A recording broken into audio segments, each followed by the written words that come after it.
Why Indian men get less matches on dating apps? तो आओ भाइयों, आज डेटिंग एप्स के एल्गोरिदम्स को जानेंगे, because I am pretty sure तुम में से कुछ लोग जो यंग हैं अभी 21, 22, 23, वो लोग डेटिंग ऐप्स पे हैं, शायद ज़्यादा उम्र के भी हों, क्योंकि ये एक ऐसा जाल है जिसमें घुसना आसान होता है, इससे निकलना आसान नहीं होता, because it takes a very strong hit on your self esteem.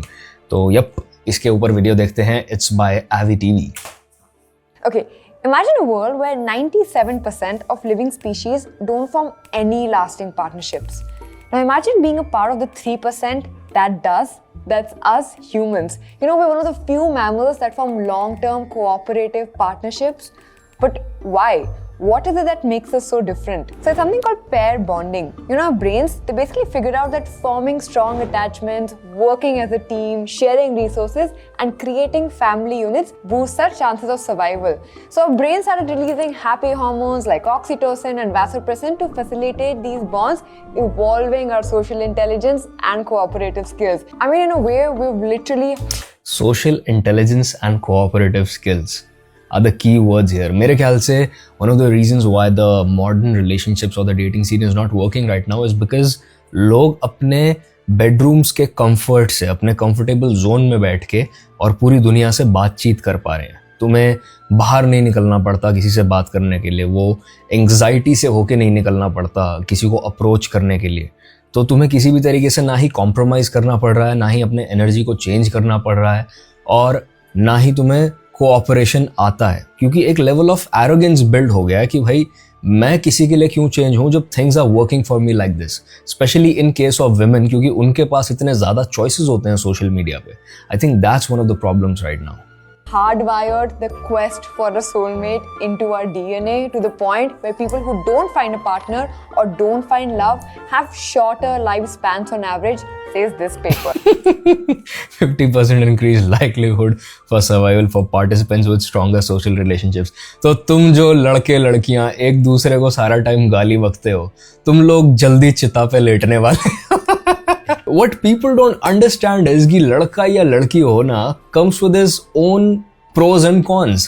अगर आप लड़के हो तो आप क्योंकि बॉडी से ज़्यादा स्ट्रांग हो, आपको उस तरीके से सोसाइटी में सेक्सुअलाइज नहीं किया जाता, you are not very good looking, तो आपके पास ट्रैवल करने का, घूमने का इन जनरल फ्रीडम होता है, आपका ज़्यादा नहीं सोचते घर वाले। बट आप लड़की हो तो आपको एक्स्ट्रा प्रोटेक्शन मिलती है, समटाइम्स टू द पॉइंट कि वो आपका गला घोटने लग जाती है। Now that's one of the cons that I agree with कि नहीं होने चाहिए हमारी सोसाइटी में, बट एग्जिस्ट करते हैं because there are biological differences in the two of us. उसके अलावा लड़कों को अटेंशन ना मिलना लड़के होने का एक कौन है? हमें कोई नहीं पूछता कि भाई तूने क्या कपड़े पहने, क्या अच्छा लग रहा है, कोई कुछ नहीं आगे कहता हमें। बट लड़कियों को सारा टाइम उस तरह के कॉम्प्लीमेंट्स मिलते हैं। तो फॉर मेन टू कंप्लेन कि हमें तो कोई फूल ही नहीं दे रहा भाई, हमें तो कोई अप्रोच ही नहीं कर रहा, हमें तो फूल बस मौत के दिन पे मिलता है, it's stupid.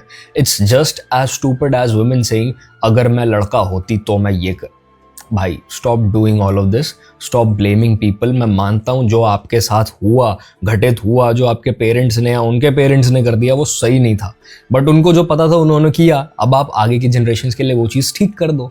Be a healthy person, create a healthy world. Why play the blame game all the time? ये मुझे समझ नहीं आता। So learning this whole dating business, dating algorithm could actually be a matter of life and death. 5'8" female, 24, Bangalore, Karnataka, straight love, Aquarius, looking for love. I know I'm extrapolating a bit here, but nevertheless, I feel like it's important to understand the ways of our current world and why and how they're evolving. You see, the social media today is selling you all sorts of nonsense, from situationships, breadcrumbing, textationship, thirst trapping.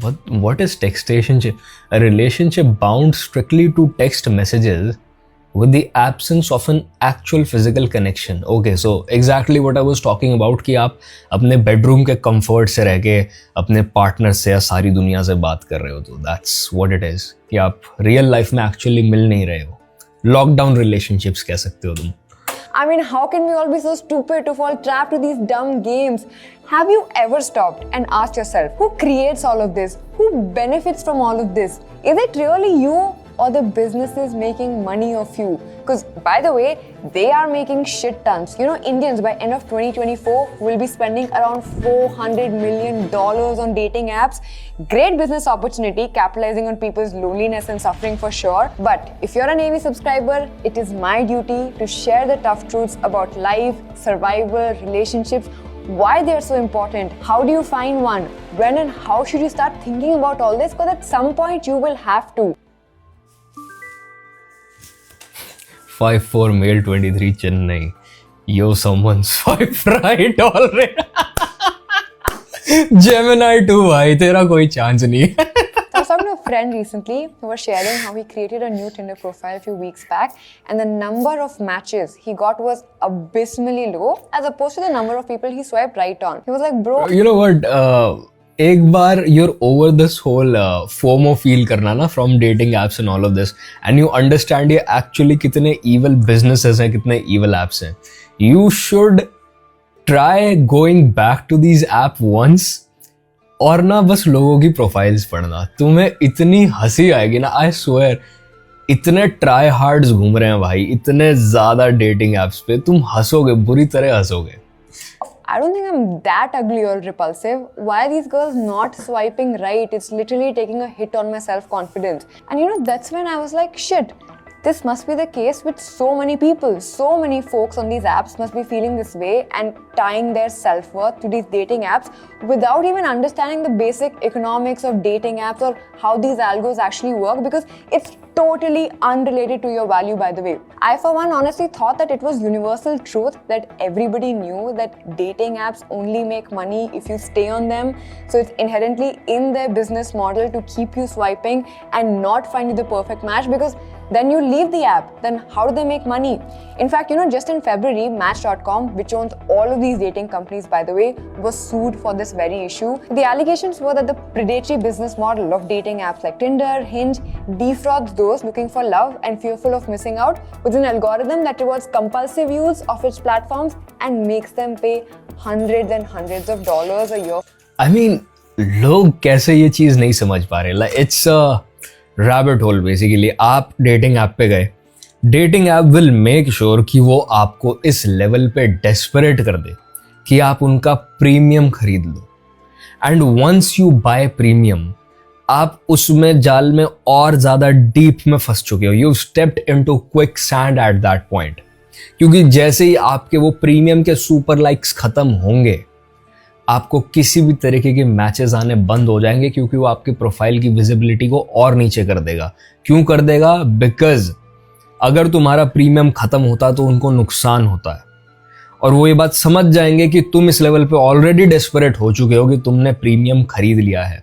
Back in the day जब India में Tinder आया था, तो there was this thing called Tinder gold, जो कुछ time बाद introduce हो गया. तो अगर तुम सीसीडी में जाके बैठते थे तो सीसीडी में वाउचर्स होते थे of 7 day free Tinder gold. जिस किसी ने भी वो टिंडर गोल्ड का वाउचर यूज किया, उसको इनिशियली बहुत अच्छा रिस्पॉन्स आया है, और उसके बाद वो बंदा क्या डिप्रेस हुआ है, वो जिसने यूज किया उसको पता है. For subscription, which is absolutely true. They also said that these companies basically gamify the platforms to transform the users into literal gamblers locked in a search for psychological rewards that the business makes elusive on purpose again. This also absolute truth. So you see, the purpose of most of these companies is to make profits and give returns to their investors, and the algorithms have evolved to do just that. In fact, there are also a lot of conspiracy theories about Tinder literally crippling the standard free version of the app and making it basically unusable unless you pay for a premium account. मैंने क्या कहा अभी? I was in college first year भाई when the shit started.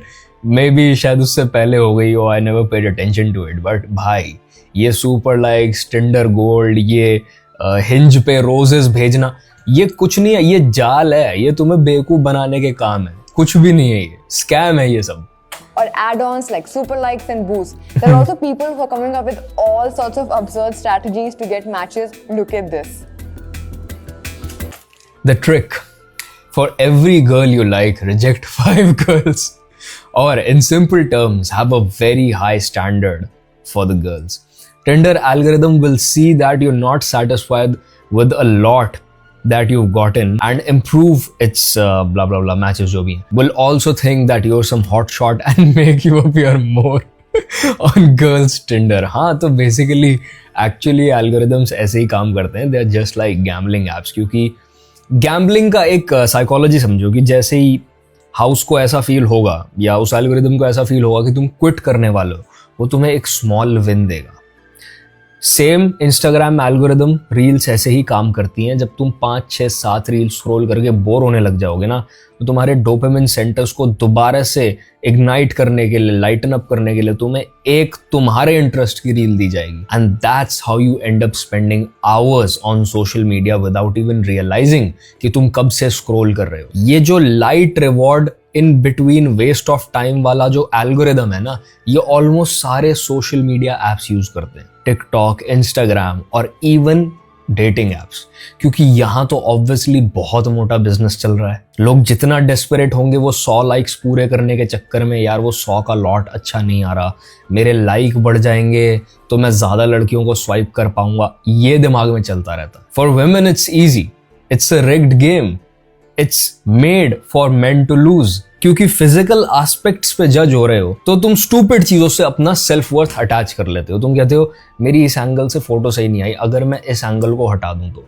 अगर मैं इस prompt को change कर दूं तो, अगर मैं थोड़ा कम ट्राई हार्ड लगूं तो, अगर मैं अपनी हाइट थोड़ी झूठी बता दूं तो, अगर मैं ये, अगर मैं वो. एंड फिर भी तुम्हें मैचेस नहीं आते सारे ये ट्रिक्स खेल के. तो अब तुम्हें लगता है भाई मैं डेटिंग वर्ल्ड में उतरा हूं और मैं एक्चुअली इतना कबाड़ इंसान हूं. मैं अपने आप को सोच रहा था कि मैं एवरेज लुकिंग हूं, बट मैं एक्चुअली इतना कबाड़ इंसान हूं कि मुझे एक मैच नहीं आया पिछले 4 हफ्तों में. And that's how actually sad it is for men on dating apps. तो भाई it's a rigged algorithm, it's designed for you to lose and it's also designed for women to lose but in a different way. उनको कभी भी ऐसे matches नहीं आएंगे जिनसे वो satisfied होंगे, क्योंकि मैचेस तो बहुत आएंगे. लड़के लड़कियां देखते ही स्वाइप कर देते हैं, दे डोंट केयर, उनकी इतनी ज्यादा पिकी होने की आदत नहीं होती. बट लड़कियों को उस तरीके के लड़के जो उनको पसंद आ रहे होते हैं वो ना बराबर मिलते हैं. और इसीलिए एक और स्टार्ट इसमें से निकल के बाद में पता चलता है कि मोस्ट ऑफ द मैचेस जो तुम्हें अच्छे लग रहे हैं, जो लड़कियां तुम्हें अच्छी सुंदर लग रही हैं, जिनके साथ तुम जाना चाहते हो, वो सारी की सारी 10% उन लड़कों के मैसेजेस में बैठी हुई हैं जाके, जिनको फर्क भी नहीं पड़ता उनके होने ना होने से. तो that's how bad it is and there is no way of knowing कि उनमें से कुछ प्रोफाइल्स नकली हैं कि नहीं है. क्योंकि वो जो हाइट वाला सीन होता है ना कि मैं 6'3" का हूँ, 6'5" का हूँ, कुछ प्रोफाइल्स शायद पीछे से ही बना रखी हो just to keep women hooked, but वो कभी डेट्स में कन्वर्ट नहीं होती हैं. एंड देन वुमेन थिंक कि मेरा चांस तो है पर अभी ये कन्वर्ट नहीं हो पा रहा है into dating, he is not asking me out like that, but क्योंकि ये 6'3", 6'5" का है तो I need to keep in contact with him. तो it's rigged for everyone but just in different ways. So the second issue and a new learning about these apps was very interesting to me. So a few years back, there was this guy who wanted to show how algorithms work. So what he did was he designed a game called Monster Match. Now this game was meant to show how algorithms basically reinforce bias by limiting what you can see, and they serve the company more than the users. So these dating apps use something called collaborative filtering, which basically generates recommendations based on the majority opinion, not just your personal preferences. It's actually very similar to the way Netflix or even YouTube recommends what to watch. So let's say you're user A and you swipe right on a zombie and then you swipe left on vampire on Monster Match. The new user who also swipes right on a zombie won't see the vampire in their queue only because the algo is now showing you monsters based on historical data of user A. So this is what's called collaborating filtering. Now it's useful for the app, but think about the damn vampire. What if user 2 would have liked seeing the vampire? What if user 2 and vampire could have had a future together? Now it's gone, and user 2, user 3, user 4, user 5, whose profiles are similar to user 1 will probably never see the vampire. This basically shows us how dating app users get boxed into narrow assumptions and certain profiles are routinely excluded. Now not just this, there was another very interesting experiment which was conducted by an organization. इसका reason तुम सोच सकते हो. अगर dating apps हर किसी को उनका perfect match ढूंढ के दे दें, अगर जेन्युइनली डेट का कन्वर्जन रेट इतना ज़्यादा हो, लोग एक्चुअली लोगों से मिल पाए उस लेवल पे, है ना, और उस इंटेंसिटी से जिससे वो मिलना चाहते हैं, तो बहुत ही जल्दी ऑलमोस्ट सबके पास एक रिलेशनशिप होगा, एक डेट होगा. और डेटिंग एप्स बंद हो जाएंगे, because once you have something lasting you won't be on that dating app anymore, और ये उनके बिजनेस को हर्ट करेगा and they know it very well. सोचो कितना दिमाग लगाया हुआ है तुम्हें फंसाए रखने के लिए इस मुसीबत में। On why men specifically trouble finding matches. So what they did was they ran a simulation with 1,000 virtual profiles to see how these apps distort the real dating market. First, they imagined an ideal world where men and women use these apps equally, each viewing 100 profiles a day and liking 1 in 4. So this gave everybody a 25% chance of getting a like, resulting in 25 likes and 6 matches per day. There you go. अगर algorithm fair होता तो तुम्हें पहले ही कुछ हफ्तों में date मिल जाती and you would have been building something long lasting with someone, but उससे तुम ना प्रीमियम खरीदते ना ही तुम कभी दोबारा इस ऐप पे जाते और इसको अनइंस्टॉल करके साइड में फेंक देते, because now you have a happy relationship, now you are a happy person. Dating apps don't want you happy. But real apps, you know, aren't this balanced. There are more men than women on apps like Tinder and Bumble. So what they did was they assumed a ratio of 2:1 and added this to the simulation. Now in this scenario, women received twice as many likes and men got fewer likes and became more desperate, liking more and more profiles to increase their chances. Now according to Bateman's principle of evolutionary psychology, men also tend अंधा right swipe बोलते हैं हम इसे, अंधा right swipe. 100 है ना 100, हम बस कर्म करने आए कर्म करने आया, हम फल अपने आप मिलेगा।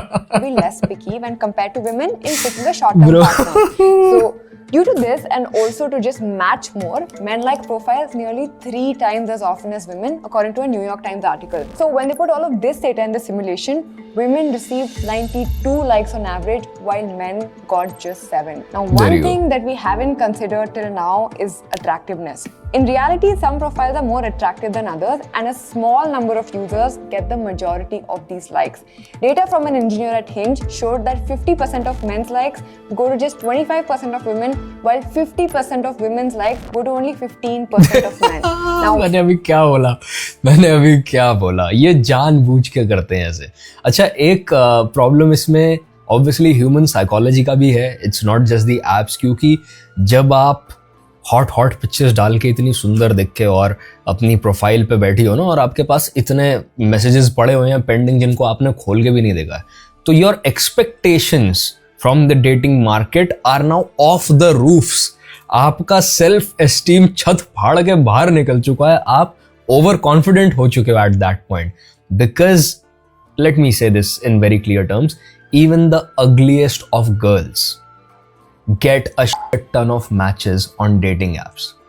उसके सुंदर होने की, उसके वर्दी होने की कोई जरूरत नहीं है, क्योंकि डेटिंग एप्स पे लोग रिलेशनशिप्स नहीं ढूंढ रहे, और इन बेवकूफ लड़कियों को ये बात समझ नहीं आती। तो जब ऐसा होता है तो ये पिकी होना शुरू हो जाती हैं कि भाई अच्छा ये अमीर है, सही है, अच्छा ये अमीर के साथ गुड लुकिंग भी है तो ये बेटर ऑप्शन है, अच्छा ये अमीर के साथ गुड लुकिंग के साथ 6'3" भी है, लंबा भी है, मुझे तो ये वाला चाहिए, क्योंकि वो मार्कर्स लगातार चेक हो रहे हैं एंड जितने चेक होते जाएंगे उसके लिए उतना ही better option. She is always looking for better. इसीलिए 15% वाला रेशो आ जाता है यहाँ पे कि भाई 50% लड़कियों के लाइक्स 15% लड़कों तक ही सीमित हैं, और उनके पास ही सबसे ज्यादा अटेंशन है इन डेटिंग एप्स पे। And once again there is no way of knowing कि इनमें से कितने प्रोफाइल्स असली हैं कितने नहीं। When they updated this data in the simulation, giving users an attractiveness score from 0 to 100, the results were striking. You know, only top 10% of male got all the likes and all the swipes, so the power law is insanely strong on dating apps. Now imagine this, coupled with collaborative filtering, you'll realize that it is in no way reflective of the offline dating market and in no way reflective of your value, self-esteem or self-worth. It's literally just a game for these businesses to make money and keep you swiping, and it shouldn't be thought of as anything more than that. If it lands you your first date, great, but don't go to these apps with some crazy expectations. In my opinion, I feel like they've been more of a bane than a boon to the society, and I'm not refuting people finding their partners there. Some have, but those are the outliers, not the norm. I'm just trying to evaluate the overall effectiveness of their existence. Honestly, if you look at dating apps in India, I feel like they're taking some other form altogether. Every single day on Reddit or Twitter, you see a post about how people are using these dating apps to extort money. देखो, businesses का ना एक rule होता है successful होने के लिए कि businesses have to be problem solving. एक प्रॉब्लम एग्जिस्ट कर रहा है कि भाई आप घर बैठे बैठे ग्रोसरी नहीं खरीद पा रहे तो ब्लिंकिट जैसा ऐप उसको सॉल्व कर देता है। बट डेटिंग एप्स का बिजनेस इतना सिंपल नहीं है। इवन मैट्रिमोनियल एप्स का या साइट्स का बिजनेस इतना सिंपल नहीं है। डेटिंग साइट्स एप्स बनने से पहले एग्जिस्ट करती थी और हमेशा से ही करती हैं। तो ये क्यों करती हैं, इनको प्रॉफिट कैसे बनता है? बिकॉज वो बस अपने आप को प्रॉब्लम सॉल्विंग बिजनेस की तरह मार्केट करते हैं। वो एक्चुअली प्रॉब्लम सॉल्विंग नहीं है। That's the trick here, to market yourself in a way कि लोग सोचें आपका बिजनेस कितना नोबल है, कितना प्रॉब्लम सॉल्विंग है। But actually what you are doing is you are feeding on the souls of young people. आप उनको मैनिपुलेट कर रहे हो, उनको डेस्परेट कर रहे हो, उनको फोमो दे रहे हो और उनको अनहैप्पी रख के अपने साइट्स पे, अपने ऐप्स पे हुक्ड रख रहे हो। That's what the game is. वो बस दिखा रहे हैं ऐसा कि हम आपकी हेल्प कर रहे हैं, कर नहीं रहे। The devil never comes at you with a good deal, remember that. वो अगर ये कह रहा है कि मैं हेल्प कर दूंगा, वो बहुत ही भसड़ू डील देगा, तुम्हें याद रखो ये बात। The whole dating app mafia and people have literally lost lakhs to these scams. Lakhs. So an individual today needs to be all the more careful when getting on a Tinder or a Hinge. 6'2" male, 28, Bangalore, Karnataka, bisexual, Scorpio. Scorpio, friends with benefits. हाँ भाई, ये तुम सोचोगे मैं genuine बात लिख रहा हूँ, मुझे मैच आएंगे। नहीं मेरे भाई, तू 6'2" है, अगर तू भाई स्कॉर्पियो है और अगर तू you're just a traveling bisexual guy कि मैं I'm just for 2-3 days in the city just looking for a thing, friends with benefits, match. That's what dating apps are. तुम बेवकूफ हो जो जेन्युइन चीजें ढूंढ रहे हो डेटिंग एप्स पे। I'm serious about this. Now, while this is obviously very scary to see, but what's इससे मुझे कुछ याद आ गया, wait I'll show you. So there was this video called 20 versus 1 Sidemen, और एक पर्टिकुलर एशियन लड़की थी जिसकी ना बहुत बेइज्जती हुई उस पर। उसके बहुत सारे बाद में एडिट्स भी बने थे and even PewDiePie reacted to it.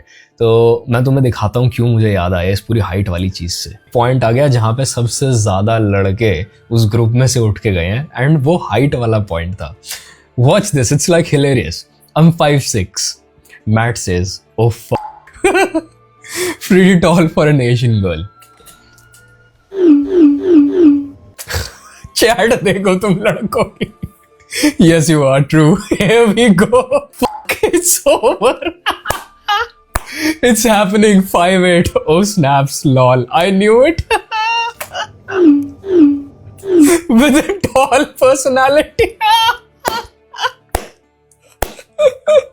They're really about to give the short homies another.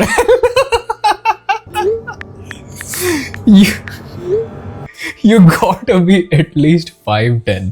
तो इंटरव्यू में इस लड़की का लॉजिक ये था, जो वो अलग से क्लिपिंग से रिकॉर्ड करते हैं, कि भाई हम 5'6" विद माई हील्स में 5'8", 5'9" हो जाती हूँ, तो मैं चाहती हूँ कि मेरा आदमी कम से कम 5'11", 6 का हो। तो यहाँ इसने फिर भी मॉडेस्टी दिखाई है, इसने 5'10" लिखा है। अब देखो लड़के आगे। She is about to Thanos.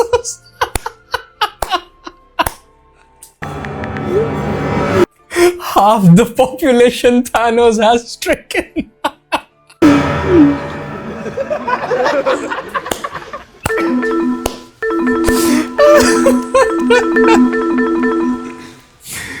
ना जब मैं तुम्हें पिकी होने की बात बता रहा था डेटिंग एप्स पे कि भाई एवरेज से एवरेज या बिलो एवरेज दिखने वाली लड़कियां भी, मतलब उनका दिमाग ना कहीं और निकल चुका होता है डेटिंग एप्स पे, because of the amount of matches they are getting just because of being a girl. इस लड़की के पास टू बिगिन विद बहुत सारे अच्छे ऑप्शंस थे, पर 20 में से आखिरी में इसके पास एक भी लड़का नहीं बचा।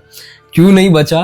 क्योंकि आखिरी में जब लंबे स्मार्ट लड़के रह गए जिनको ये डेट कर सकती थी, उसमें भी इसने एक कंडीशन डाल दी कि मेरा भाई जो है वो पता नहीं 24-25 साल का है, तो उससे कोई भी अगर उसके बराबर है या उससे छोटा है, चाहे वो एक दिन ही छोटा क्यों ना हो, 1 महीने छोटा क्यों ना हो, मुझे उसके बारे में सोच के ऐसा लगेगा कि वो मेरा छोटा भाई है, तो मुझे वो भी नहीं चाहिए। I have a younger brother, I adore him, he is 24।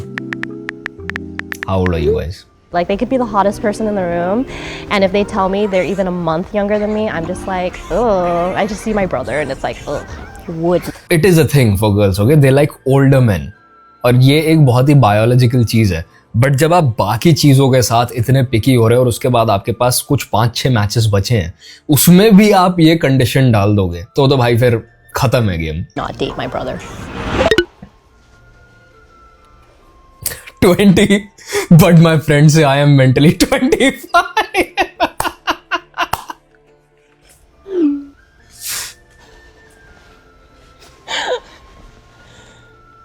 I'm 26 in July. Acha. I'm gonna die alone. Bye.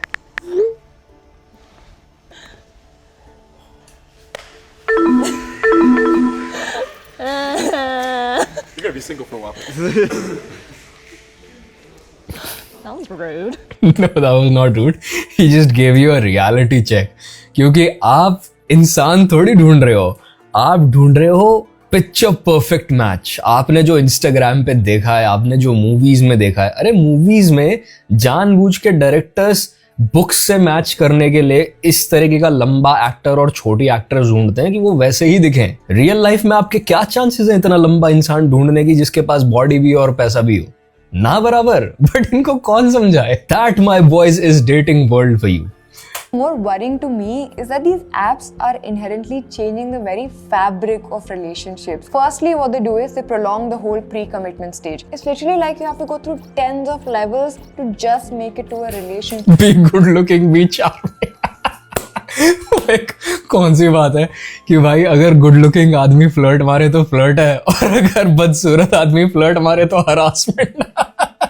I'm not even talking about marriage here. A few months back, we done a video on why it's tough for Gen Zs to adapt to the usual workplace norms as opposed to millennials, where he spoke about this concept in sociology called enculturation. What that basically means is that humans learn how to behave in an environment with the help of others who've been around longer. Now, in the case of Gen Zs, the whole dating enculturation happened over digital platforms, Tinder, Hinge, social media because of the pandemic.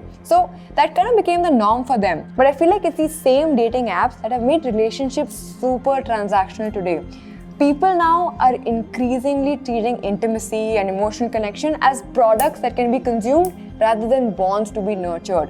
What these dating apps do is they present people as these products to be browsed, compared, and then added to cart. And I feel like this commodification of human beings is encouraging a very shallow, consumerist approach to relationships. What's basically happening is people are treating potential partners as something disposable, always looking for an upgrade. And the sheer number. और पता तुम्हें dating coaches ने किस तरीके से gas light कर लिया है ये फील करने के लिए कि ये नॉर्मल है. This is just biology. Now according to biology, yes, hypergamy is a thing. Women are always looking for men who are higher status than them, who are stronger than them, क्योंकि उसी में वो attracted होती हैं naturally. उनको एक protector इंसान चाहिए, एक प्रोवाइडर इंसान चाहिए. बट अगर आपके दिमाग में किसी ने ये घुसा दिया है कि कीप हंटिंग फॉर बेटर, और मैं ऐसे इंस्टाग्राम पे लड़कियों के कमेंट्स देखता हूँ कि girls don't settle, keep hunting for better, you will eventually get this kind of love in your life. Single मर जाओगे, ठीक है? कैट मामा और कैट डैडी बन जाओगे तुम सारे के सारे. मत करो ये सब. अगर एक अच्छा इंसान मिलता है तो उससे बातचीत बढ़ाओ भाई. अच्छे इंसान कम है दुनिया में. Number of potential matches also creates a paradox of choice. See, with so many options, we become paralyzed, always wondering if there's somebody better just a few swipes away. अच्छा, एक और इसमें वर्ड जो लोग यूज करते हैं जो मुझे बहुत अनोइंग लगता है. You deserve it. I deserve it. Deserve. You are a fat sitting in your home, जिसके पास शो ऑफ करने के लिए कोई अचीवमेंट्स नहीं है. And I say the same for women. The women who use the word deserve. How do you deserve it? Why do you think the world, the universe owes anything to you? Work on yourself. Stop complaining. Stop gaslighting yourself into thinking कि I'll fake it until I'll make it. You'll just keep faking it, never making it. और यही reality है असली दुनिया की.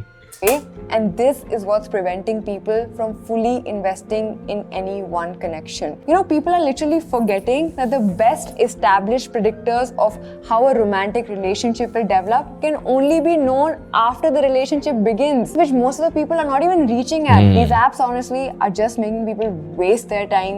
That's all. Markers check करने में लगे हो ना आप इंसान को थोड़ी जानने की कोशिश कर रहे हो. आप नंबर्स का गेम खेल रहे हो. आप स्टैटिस्टिक्स पे इंसान को जज कर रहे हो. हाइट, पैसा, इसका ये पैकेज हो गया, इसका ये इतनी दूरी मुझसे रहता है, number. Bro, go out, meet a person, try to know the human being themselves, get to know their vibe. क्योंकि वाइब वाले गेम में ना स्टैट्स काम नहीं करते. And that's been my experience. 5'6" female, 31, Versova, Mumbai, straight, Sagittarius. Need a +1 for my best friend's wedding, please. I don't know. This reading these made up prompts is annoying me क्योंकि मैंने एक time में ये सब देख रखा है. Now, I don't mean to say this to scare you, but I want you all to know that post you turn 30, a lot of you might start running out of options. So if in your 20s you keep playing these dumb games on dating apps, you could lose out on finding somebody. And it's not because you lack something, it's because in India, as a culture, most families put insane pressure on kids to get married before they turn 30. अगर हम biological factors से देखें और in general अगर हमारी society में देखा जाए तो 25 या 30 का एज का प्रॉब्लम लड़कियों का है. And it's to do with the number of eggs they have, क्योंकि उनके फर्टिलिटी रेट्स नीचे जा रहे होते हैं. Whereas for men prime है उनका, वो यूजुअली 30 के अराउंड या 30 के बाद शुरू होता है, क्योंकि हमारा ब्रेन भी प्रॉपरली डेवलप नहीं हुआ होता 25 के एज तक. हमारा प्री फ्रंटल कॉर्टेक्स जो है, हमारा इमोशनल इंटेलिजेंस जो है, वो 25 के बाद ऊपर आना शुरू होता है. बाय द वे, इसके ऊपर एक सेइंग भी है कि the nature is kind to women but the time is kind to man. तो तुम्हें इससे पता लगना चाहिए कि आदमियों के लिए अच्छे दिन आ रहे हैं. और इसी से स्पेशली आदमियों के लिए एक और बात निकलती है कि a man's character is tested not when he is broke but when he has everything. अगर तुमने Wolf of the Wall Street नहीं देखी ना कभी, उस मूवी को जाके देखना. उसमें ये चीज़ बहुत अच्छे से दिखाई है कि जिस औरत के साथ उसने अपना स्ट्रगल का जर्नी शुरू किया था ना, और जिसके साथ वो अमीर हुआ था, उसको छोड़ के वो किसी नई हॉट लड़की के साथ चला गया. पर जब उसकी जेब में पैसा नहीं हुआ तो वो हॉट लड़की उसको छोड़ के चली गई. Whereas this woman was with him जब इसके पास कुछ नहीं था. लड़कियों को भी ब्लेम करना बहुत आसान है, पर जिस दिन तुम पावर के प्लेस में आओगे ना, जिस दिन तुम्हारे पास ऑप्शंस और पैसा होंगे, उस दिन तुम्हारा एक्चुअल कैरेक्टर टेस्ट होने वाला है. अभी नहीं, जब तुम्हारे पास ऑप्शन ही नहीं है. अभी तुम कंप्लेन करने के अलावा कुछ कर नहीं सकते.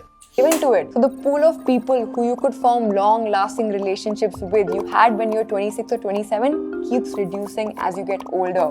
Post 24, 25, long-term relationships are something that all of you need to start thinking about. And if you dig deeper, you'll understand that as people age, as people get older, people start becoming more rigid. See, if you look at our brains, they reach a significant level of maturation in the mid-20s, but as individuals progress into 30s, adult synaptic plasticity or the ability of connections to strengthen or weaken in response to activity changes. Now, what this shift can do is it can result in the brain becoming more specialized and efficient in certain areas, but potentially less flexible in adapting to new experiences and changes. Basically, the cognitive flexibility reduces and it could take you a little more extra effort to adjust. I'm not saying that you will not find a partner when you're older. I'm just saying that it's much easier to find one when you're younger. Exploring and figuring out what we want to focus on ourselves.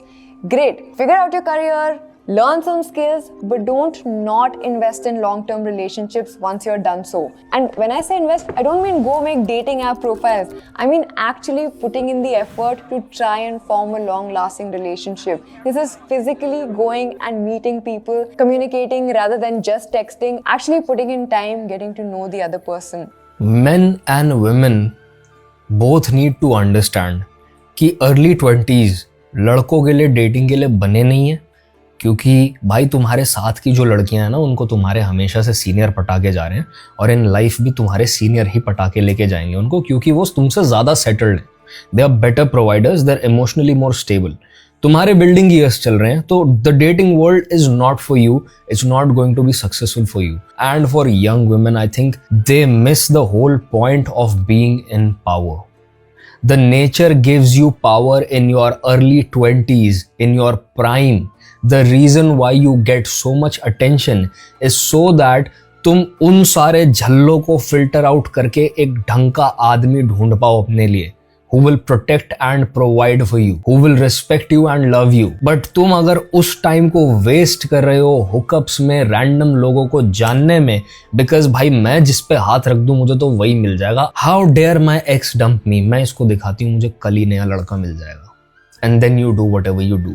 सबको पता है क्या होता है move on करने के नाम पे. तो भाई ये सब मत करो, ये सब तुम्हें लॉन्ग रन में हेल्प नहीं करने वाला, क्योंकि अगर तुम टाइम इन्वेस्टेड टू रिवॉर्ड का रेशियो यहाँ पे समझोगे तो ना बराबर है. कोई कन्वर्जन रेट एग्जिस्ट ही नहीं करता ज्यादातर लोगों के लिए. कुछ भी नहीं है रियल यहाँ पे. सब ऊपर ऊपर से मटेरियल बातें, ट्रांजैक्शनल बातें होती हैं डेटिंग एप्स पे और इन जगहों पे. हुकअप्स करने से आपको लग रहा है भाई आपके दिन हैं, आप एक्सप्लोर कर रहे हो, आप बहुत एक्सपीरियंस्ड हो गए हो, तो आप कल अपने पार्टनर को लीड कर पाओगे। ये बेकार बातें हैं। ये इतना बोर हो जाओगे, इतना पक जाओगे उस काम से कि किसी ढंग के इंसान के आसपास भी आओगे ना तो उसके साथ इंटीमेट होगे तुम्हें अच्छा नहीं लगेगा। You'll never get that happy feeling inside of you because you fucking run down. And it goes for both men and women. यहाँ ये एंड्रू टेट वाला लॉजिक काम नहीं करता कि भाई आदमी कर सकते हैं और तो आदमियों का दिमाग भी अफेक्ट होता है। नॉट इन द वेज जैसे औरतों का होता है, नॉट इमोशनल अटैचमेंट, बट होता है। You get lazy, you get of your purpose. तुम वो ईयर्स जहां तुम उस क्रिएटिव फोर्स को कुछ बिल्ड करने के लिए यूज कर सकते हो उसको खराब करते हो पोर्नोग्राफी कंज्यूम करने में, और उसके बाद उन चीजों को रियल लाइफ में रेप्लिकेट करने की कोशिश करने में। And it's the same for girls जो इंस्टाग्राम पे स्टूपिड कंटेंट देख के रोमांटिक और ये वॉटपैड वगैरह पढ़ के उन चीजों को रियल लाइफ में रिक्रिएट करने की कोशिश करती हैं।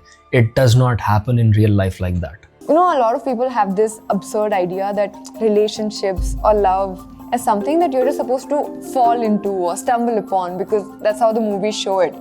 But reality is actually very, very different. Long-term relationships are not just this thing that happens to you. It's actually a skill, just like everything else in life. And it's not just about falling in love, right? It's about staying in love. And let me falling in love अपने आप में एक बहुत ही गलत चीज है, क्योंकि जो वर्ड फॉलिंग है ना वो यहाँ कभी होना ही नहीं चाहिए। You should not fall in, you should walk in love. ठीक है, यू शुड बी कॉन्शियस। आप हार्मोनल हाई के नशे में नहीं होने चाहिए जब ये सब हो रहा है। tell you something. Looking at this whole staying in relationship as a skill does not take away from the sanctity of relationships, but you need to understand that relationships are not just about the initial chase and the butterflies you feel in your tummy. It's a decision to stay with that person after these butterflies are gone. I feel like it's a luxury to have somebody take care of you, be invested in your growth as much as you are in yours. Now, there's two of you rather than just one. You are never alone in anything you do. Any decision you make, you have another person who can help you, guide you, and there are literally so many proven benefits of a good relationship. For example, mental health. Studies show how people in loving relationships report lower stress and higher happiness. Physical health. Research indicates that married individuals often live longer. Bro, I've seen लोगों के careers overnight grow होना शुरू हो जाते हैं because of healthy relationships. They're able to create more wealth, more success, और वो हर area of life में उनके एक पॉजिटिविटी दिखती है, एक पॉजिटिव चेंज दिखता है। तो फोकस ऑन दैट भाई। Why this whole hookup and material talk thing even exist, मुझे समझ नहीं आता। Healthier lives. Economic stability. Two incomes and shared resources can provide a financial buffer. And also social networks. Couples often have broader social connections, which again can be crucial for everything from finding jobs to emotional support. But look at us. Here we are, breadcrumbing it seems. And I mean, what does that even mean? And why are we resorting to all this? See, I understand that it's tough because two people make a relationship. So you'll be like, hey, I could be doing my part, but what about the other person? And that is the main reason why I say that this new culture that promotes poor communication skills is harming everybody. It's toxic. You know, relationships help you become better communicators, not just with dating coaches. Dating coaches यही तो काम करते हैं और तुम लोग उनकी advice follow करते हो कि instead of having a genuine conversation with someone, तुम लोग क्या करोगे? One word replies, dead and conversations. अगर उसका आखिरी मैसेज होता है तो उसको ऐसा फील होगा और वो तुम्हारे बारे में सोचेगा या सोचेगी, अबे क्या करने में लगे हो तुम? If it works it works, if it doesn't it doesn't. Move on. Plenty of fish in the sea. Get to know more people, talk to more people. Problem ये है कि आज की डेट में लोग सामने से जाके अप्रोच नहीं करते, तो उनको एक बेसिक चीज नहीं पता डेटिंग के बारे में कि do not take the rejection और a dead conversation personally.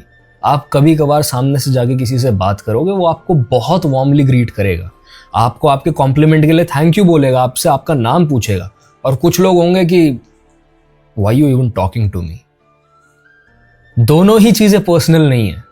It's all about quantity in the dating world, but quantity of quality conversations, not of bodies. ये जो body count का conversation चलता है सबसे stupid चीज है इस दुनिया में इस time.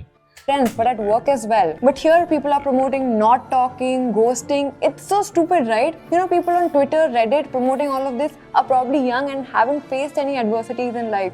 God forbid any of you get any chronic illness, it'll be absolutely horrible going through it all alone. And loneliness in itself has been proven to be extremely bad and dangerous for your health.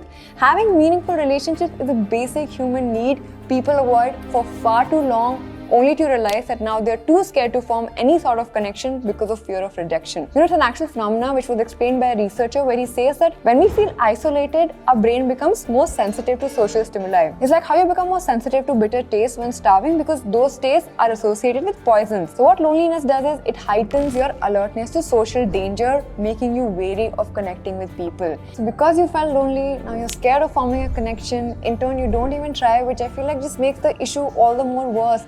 And you know, a lot of people just numb it or...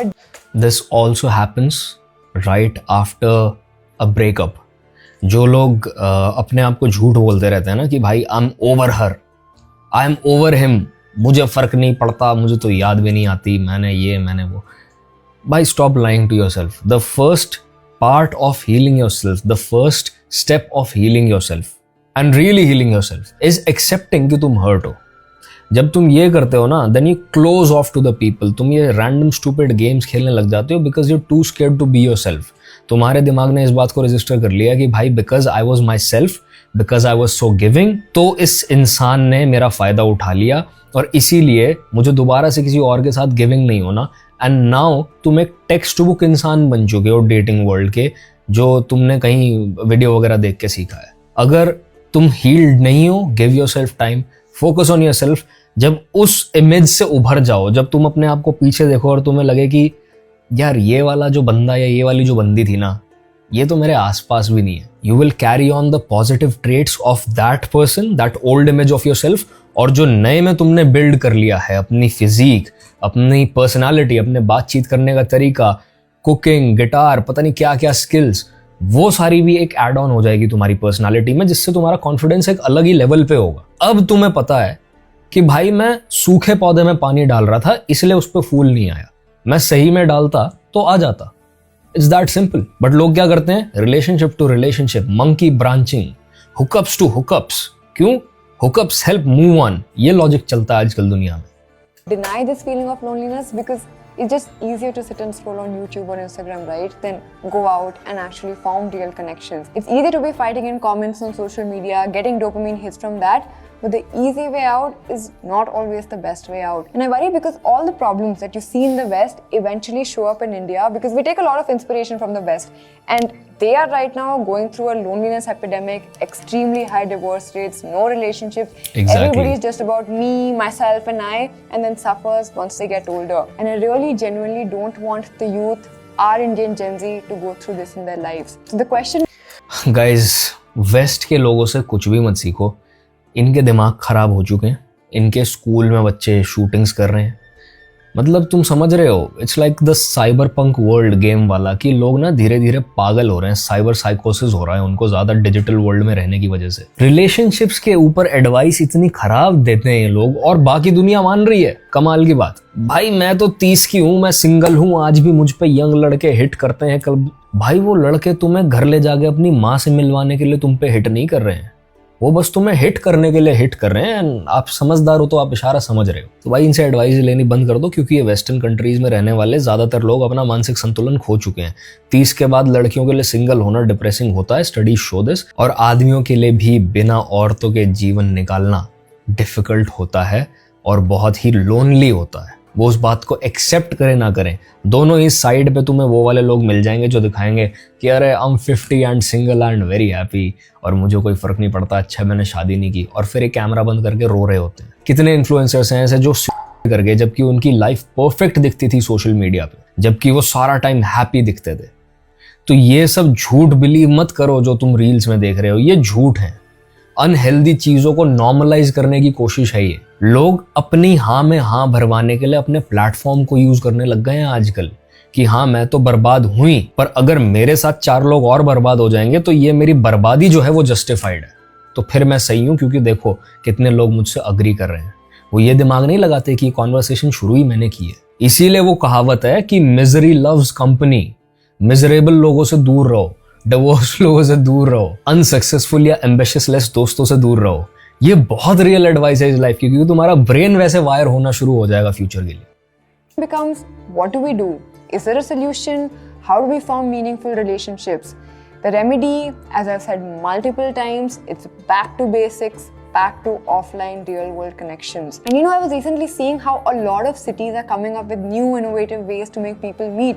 Look at all these mixers, which don't just happen in tier 1 cities anymore, but tier 2 cities as well. Of course, you have to make sure that all of these mixers are safe, especially for women, but it's a great way to meet people because you know that the people who are showing up for these mixers also have the same intent as you. They're also looking to find somebody and build meaningful relationships. And not just this, there are so many other ways. There are so many offline communities, there are book clubs, sports, so many options out there, but you need to put in the effort. And honestly, if you're shy and I've always said this, लोगों से music clubs, book clubs, dance classes, gyms में connect करना is far far healthier than night clubs, random ass parties or dating apps. Healthy spaces में connect करोगे तो healthy बातचीत बढ़ेगी. Point बस इतना सा है. worried that what should you do once you're a part of these communities and once you show up at these events, just have 2 to 3 faces ready and questions ready and approach people with a smile. And I feel like the more often you do this, the better communicator you also become, which is again a very, very useful skill in life. So all you gotta do is take that first step, join some offline community and go meet people face to face. You know, every batch of our video editing cohorts also, no matter what, we make sure that even if 10 or 15 students want to show up, we always do offline meetups because in-person interactions are so important. People make friends. You know why offline meetups, especially in जगहों पे, are very successful for people for finding relationships and good dates, is because आपको same interest का creative energy match करने वाला इंसान आपके साथ मिलता है और आप तुक्के नहीं लड़ा रहे होते जैसे आप डेटिंग एप्स पे, इंस्टाग्राम पे करते हो कि ये इंसान मेरे टाइप का है या नहीं है. आपको पहले दिन से पता होता है मेरे वाइब का है and you not focused on numbers. अच्छा, ये मुझे सामने से दिख रही है, इसकी हाइट क्या है, इसकी हाइट क्या है, इज ही 5'7" और 5'8", ये सब नहीं चल रहा होता दिमाग में. इट्स ऑल अबाउट क्या हमारी कॉन्वर्सेशन स्मूथ चल रही है. Is it fun talking to this person? And that's how our brain reacts to real conversations. तो इसीलिए भाई बाहर जाओ. And there are still, it's October right now, October, November, December, you have 3 months. अभी भी कोई हॉबी पिकअप कर सकते हो जिसको तुम न्यू ईयर पे शो ऑफ कर सकते हो. You can still join a gym. You can still join a dance class. Even if तुम बेताले हो, तो go do something for yourself जो तुम्हें खुश करे and you'll eventually find people there जो तुम्हारे जैसे interests रखते होंगे. तो always focus on that. Always focus on walking slow. Walk into love once again. And yep, I hope you enjoyed the video and I will see you brothers in the next one. Peace.